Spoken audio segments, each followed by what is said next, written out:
வணக்கம். சாஸ்திரங்களும் சம்பிரதாயங்களும்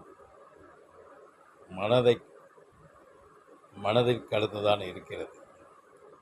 உண்டு என்றால் உண்டு, இல்லை என்றால் இல்லை. சாஸ்திரங்களும் சமுதாயங்களும் மனதை சார்ந்ததாக தான் இருக்கிறது. ஒரு நிலை, ஒரு வழிப்போக்கர் ஒரு ஊருக்கு செல்வதற்காக செல்கிறார். போகும் வழியில் அசதியாக இருக்கிறது. இரவில் நல்லா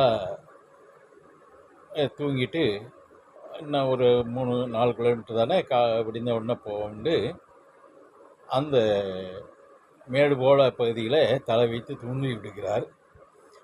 தூங்கிட்டு காலையில் எழுந்திரிச்சு பார்க்கும்போது தான் அது மயானமாக தெரிகிறது. அந்த மேடு புதைக்கப்பட்ட புதைகுழி. நல்லா அசந்து நல்லா தூங்கிட்டார். ஆனால் விழித்த பின்பு தான் மனது சொல்கிறது, இது இடுகாடில் இதில் எல்லாம் படுத்திருக்கும் அப்படின்னு மனது அப்போதான் உணர்த்திருக்கிறது. அதுதான் உண்டு என்றால் உண்டு, இல்லை என்றால் இல்லை. அந்த மனது தான் அந்த பயத்துக்கும் காரணம், அந்த நித்திரை கொள்வதற்கும் மனதுதான் காரணம். இரண்டுக்கும் மனது உறுதுணையாக இருக்கிறது. அதை நம்ம ஒரு வட்டம், இந்த வட்டம்தான் சம்பிரதாயங்களும் அந்த செயல்களும்.